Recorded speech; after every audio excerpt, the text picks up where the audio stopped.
বন্যার্তদের জন্য ঢাকা বিশ্ববিদ্যালয়ে চলছে গণত্রাণ সংগ্রহ কর্মসূচি। মাত্র 5 দিনেই বিশ্ববিদ্যালয়ের বিভিন্ন প্রাঙ্গণ যেন একটি ত্রাণের পাহাড়।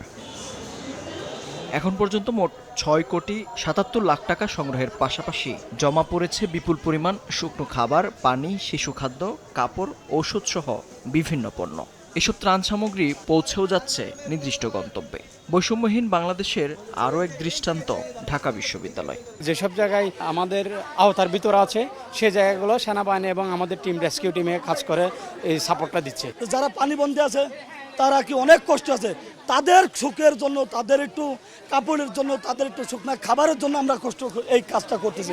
অল্প কিছু টাকা জমলে এখানেই দেন, ট্রাকে করে পিকনিক করার কোনো মানে হয় না। এখানে কাজ করেন, কোনোভাবে কাজ করলেই হয়। বিভিন্ন ধরনের বিস্কুট, এরপরে মোমবাতি, সাবান, lighter, match, sanitary napkin, tasty saline, coil, চিনি, গুড়, চিরা, মুড়ি, ফিটকিরি, পানি বিশুদ্ধকরণ ট্যাবলেট, এই বিষয়গুলো, আর বাচ্চাদের যে খাবারগুলো, বাচ্চাদের যে বিভিন্ন খাবার এবং মেডিসিনগুলো, আমরা আপনাদেরকে অনুরোধ করব আপনারা একটু কষ্ট করে কিনে এনে যদি দেন তাহলে আমাদের কাজটা একটু সহজ হয়। অর্ধেক পাউডারে দ্বিগুণ উজ্জ্বলতা, নতুন রিন অ্যাডভান্সড অর্ধেক পাউডারে দ্বিগুণ উজ্জ্বলতা। পর্যাপ্ত জায়গা না থাকায় ষষ্ঠ দিনে এসে ত্রাণ সংগ্রহের স্থান টিএসসি থেকে সরিয়ে নেওয়া হয় জিমনেশিয়ামে। শুধুমাত্র আর্থিক সহায়তা দাতাদেরই আসতে দেওয়া হচ্ছে টিএসসি প্রাঙ্গণে। জন্মদিনের টাকা, কোর্সের ফি, আবার কেউ ব্যাংকে জমানো টাকা নিয়েই ভিড় করছেন টিএসসি চত্বরে।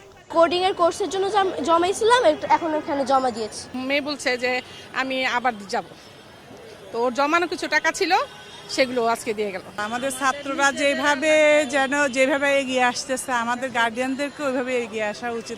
এইগুলি সুন্দরভাবে আগায় নিয়ে যাক, এইটাই আমরা চাই। আমরা আর হানাহানি মারামারি দেখতে চাই না। সবাই বলছেন বানভাসী মানুষের পাশে দাঁড়ানোর মধ্য দিয়ে সূচনা হলো নতুন এক বাংলাদেশের, যোগাচ্ছে সাহসও। মেহেদী হাসান, সময় সংবাদ, ঢাকা।